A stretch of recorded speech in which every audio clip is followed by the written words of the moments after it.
하나님께 제사를 드리면서도 성전에서 불법을 행하고 율법으로 백성들을 탄압하는 이스라엘의 치리자들을 향해서 미가 선지자는 이렇게 탄식하고 있습니다. 미가 7장 1절 말씀에 보면 재앙이로다 나여 나는 여름 실과를 딴 후와 포도를 거둔 후 같아서 먹을 송이가 없으며 내 마음에 사모하는 처음 익은 무화과가 없다고 말씀하고 있습니다. 미가 선지자는 이런 사회 속에 살고 있는 자신이 재앙이라고 탄식하고 있는 것입니다. 마치 포도를 추수한 후에 먹을 포도송이가 없는 포도나무 같고 기다리던 무화과에 처음 익은 열매가 없는 것처럼 하나님 보시기에 먹을 것이 없는 영적 기근의 저주가 임했다는 것입니다. 이렇게 하나님을 떠난 이스라엘의 모습을 호세아 선지자도 이렇게 말씀해주고 있습니다. 호세아 9장 9절 말씀부터 보면 저희는 기브아 시대와 같이 심히 패괴한지라 여호와께서 그 악을 기억하시고 그 죄를 벌하시리라.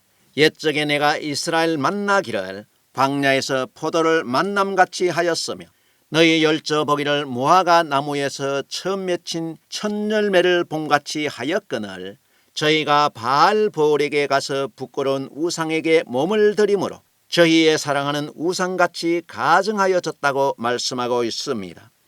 호세아 선지자는 말하기를 하나님께서 이스라엘을 만날 때에 광야에서 포도를 만난 것 같이 하였고 무화과 나무에서 처음 익은 열매를 보는 것처럼 하였다고 말씀합니다. 광야에서 포도를 만난다는 것은 정말 희귀한 불가능에 가까운 일입니다. 이스라엘 백성들에게 하나님께서는 무화과를 심고 첫 열매를 보는 것처럼 소중히 여겼다는 것입니다. 하나님께서 이스라엘을 얼마나 소중하게 여겼는지 말씀해주고 있는 것입니다. 그러나 이스라엘은 자기들을 소중하게 여기시는 하나님을 버리고 우상을 섬기는 가증한 자들이 되었다고 말씀하고 있습니다. 이스라엘이 우상을 섬기는 가증한 모습을 기브아 사건과 바알보올 사건을 가지고 영적으로 타락한 모습을 지적해주고 있는 것입니다. 기브아 사건은 사사시대에 있었던 일입니다.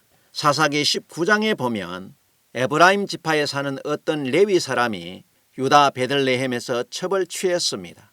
그 첩이 행실이 옳지 못해서 음행하고 난 다음에 남편을 떠나서 자기 아버지 집으로 도망갔습니다. 이 레위 사람은 행실이 옳지 못한 첩을 데려오기 위해서 베들레헴으로 갔습니다. 첩을 데려오는 길에 레위는 유숙하기 위해서 베냐민 지파 기브아에 들리게 됩니다. 그러나 기브아에 들렸지만 아무도 그를 영접해 주는 사람이 없었습니다. 날이 저물 때에 한 노인이 들에서 돌아오다가 길에 있는 레위 행객을 보고 집으로 데리고 가서 머물게 해줍니다. 이 레위 사람이 노인의 집에서 유숙할 때 성내에 불량한 자들이 노인의 집을 둘러싸고 이 집에 들어온 사람을 끌어내라고 노인을 협박합니다. 사사기 19장 22절 말씀에 보면 그들이 마음을 즐겁게 할 때에 그 성읍의 비류들이 그 집을 애워싸고 문을 두들기며 집 노인에게 말하여 가로되 내 집에 들어온 사람을 끌어내라. 우리가 그를 상관하리라. 집주인 그 사람이 그들에게로 나와서 이르되 아니라 내 형제들아 청하노니 악을 행치 말라. 이 사람이 내 집에 들었으니 이런 망령된 일을 행치 말라. 보라 여기 내 처녀 딸과 여기 이 사람의 첩이 있은즉 내가 그들을 끌어내리니 너희가 그들을 욕보이든지 어찌하든지 임의로 하되 오직 이 사람에게는 이런 망령된 일을 행치 말라 하나 무리가 듣지 아니하므로 그 사람이 자기 첩을 무리에게로 붙들어내매 그들이 그에게 행음하여 밤새도록 욕보이다가 새벽 미명에 놓았다고 기록하고 있습니다. 이 사사기에서 보면 언약의 백성이 아니라 소돔과 고모라 사람들과 같았습니다. 이 레위 사람은 기브아 사람들의 악행으로 죽은 첩을 베들레헴으로 가지고 왔습니다. 그리고 첩의 시신을 12토막을 내고 각 지파에 보냈습니다. 첩의 시체 덩어리를 보고 온 이스라엘 사람들이 베냐민 지파를 징벌하기 위해서 미스바에 모였습니다. 이 전쟁으로 베냐민 지파 사람은 크게 패하고 많은 사람이 동족 상잔으로 죽는 비극적인 사건이 발생했던 것입니다. 이 전쟁은 베냐민 기브아 사람들이 소돔과 고모라와 같이 악한 행동을 했기 때문입니다. 기브아 사건을 보면 당시의 이스라엘 백성들을 제대로 지도하는 사람도 없었고 우상 숭배와 이방인들의 풍습에 젖어 있었습니다. 호세아 선지자는 이스라엘의 왕이 있고 제사장들도 있지만 마치 기브아 시대와 같이 하나님의 율법은 버려졌고 바알보올 때처럼 우상 숭배를 하고 있다고 말씀하고 있습니다. 율법의 공의와 정의가 실천되지 않는 성전 제사는 우상 숭배와 다를 바 없는 것입니다. 교회에서 하나님의 복음의 정의가 실천되지 않는 예배는 이사야 선지자의 말처럼 개고기와 돼지피로 제사를 드리는 것과 다름이 없는 것입니다. 바알보올 사건도 마찬가지입니다. 거짓 선지자 발람의 꾀에 빠져서 모압의 여인들과 음행을 하고 이방 여인들을 진중으로 데리고 와서 음란을 행하기도 했습니다. 백성들은 이방인들의 신전에서 우상의 제물을 먹고 우상 숭배에 빠졌습니다. 이때 하나님의 진노로 24,000명이 연병으로 죽었습니다. 하나님께서는 광야에서 포도나무와 처음 익은 무화과 열매처럼 여겼던 이스라엘이 먹을 포도송이가 없고 열매가 없는 무화과처럼 타락한 백성들을 보면서 미가 선지자는 재앙이라고 탄식했던 것입니다. 하나님께서는 이스라엘을 포도와 무화과 나무에 비유했습니다. 예수님께서도 마가복음에 보면 무화과 나무를 마르게 한 사건이 나옵니다. 마가복음 11장 12절 말씀부터 보면 이튿날 저희가 베다니에서 나왔을 때에 예수께서 시장하신지라 멀리서 잎사귀 있는 한 무화과 나무를 보시고 혹 그 나무에 무엇이 있을까 하여 가셨더니 가서 보신즉 잎사귀 외에 아무것도 없더라. 이는 무화과의 때가 아님이라. 예수께서 나무에게 일러 가라사대 이제부터 영원토록 사람이 내게서 열매를 따먹지 못하리라 하시니 제자들이 이를 듣더라.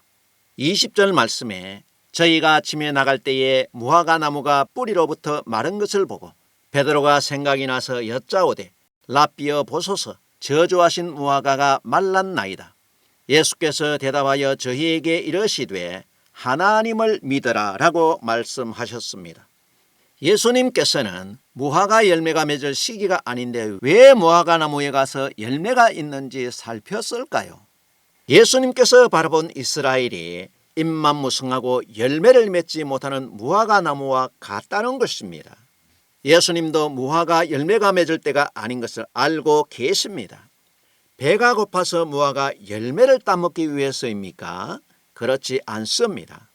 예수님께서는 수가성의 우물가에서도 피곤하고 시장하셨습니다. 이때 제자들은 먹을 것을 사러 동네로 내려갔습니다.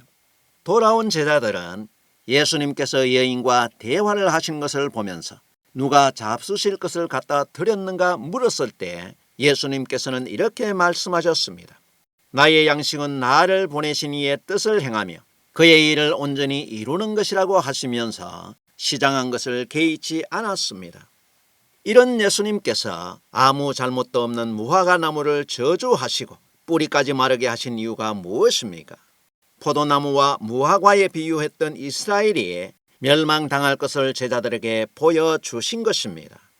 그래서 예수님께서 말씀하시기를 이제부터 영원토록 사람이 내게서 열매를 얻지 못할 것이라고 하셨고 그 말씀을 제자들이 들었다고 했습니다.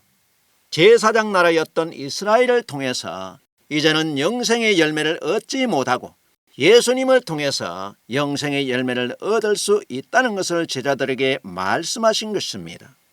예수님께서는 무화과 나무를 저주하시고 난 뒤에 예루살렘 성전에 들어가서 성전을 청결하게 하시고 이 성전을 헐라 내가 사흘에 지을 것이라고 하셨습니다.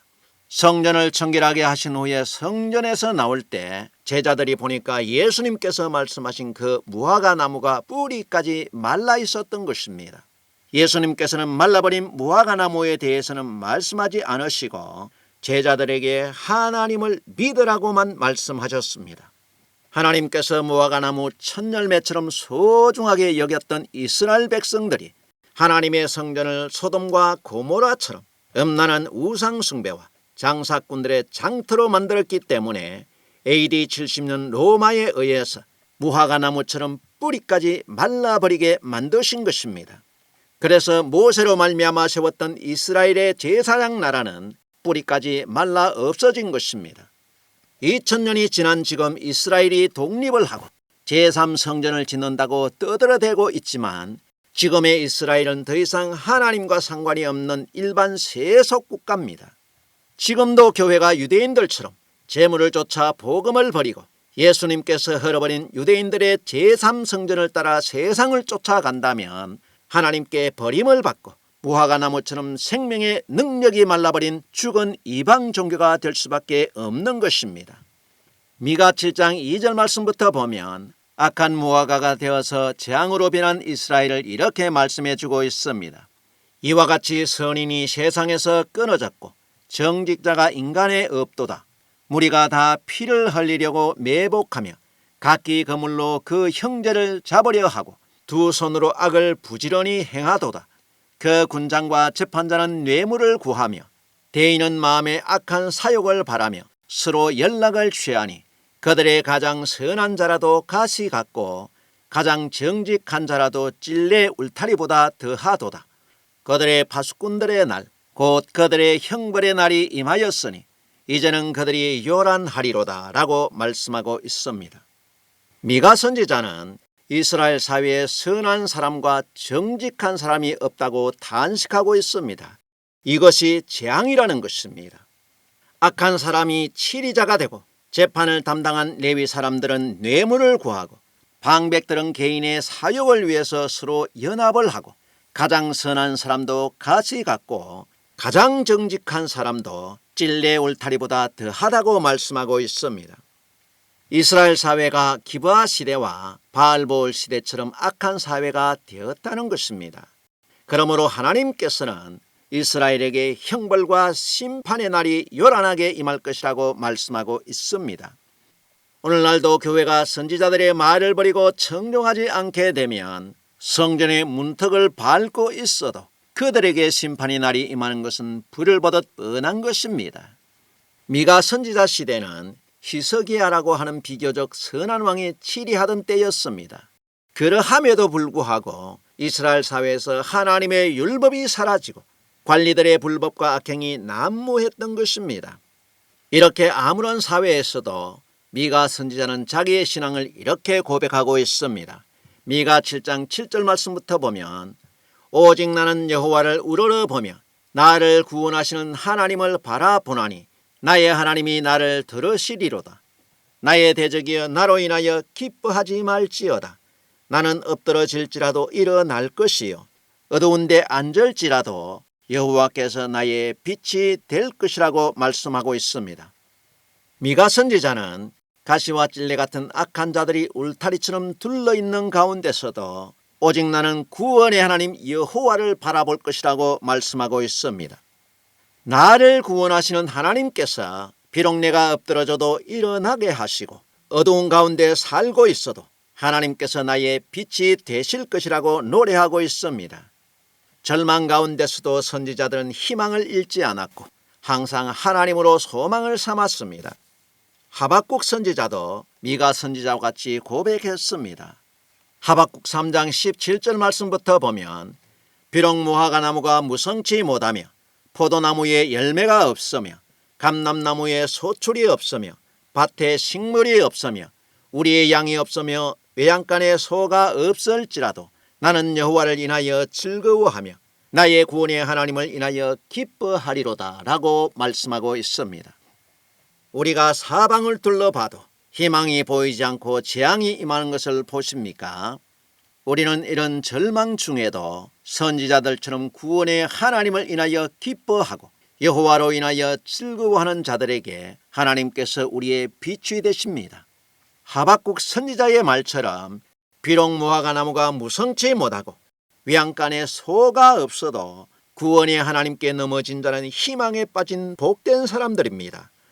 구원의 빛이 되신 하나님을 기업으로 삼는 참믿음의 성도들이 예수님의 말씀을 따라 환난 중에도 어려운 자들을 돌아보는 선한 이웃으로 살아간다면 내가 어려워서 하나님께 부르짖을 때에 하나님께서 우리를 호위하시고 내가 여기 있다, 내가 여기 있다고 말씀하는 축복이 여러분들과 함께 하실 것입니다.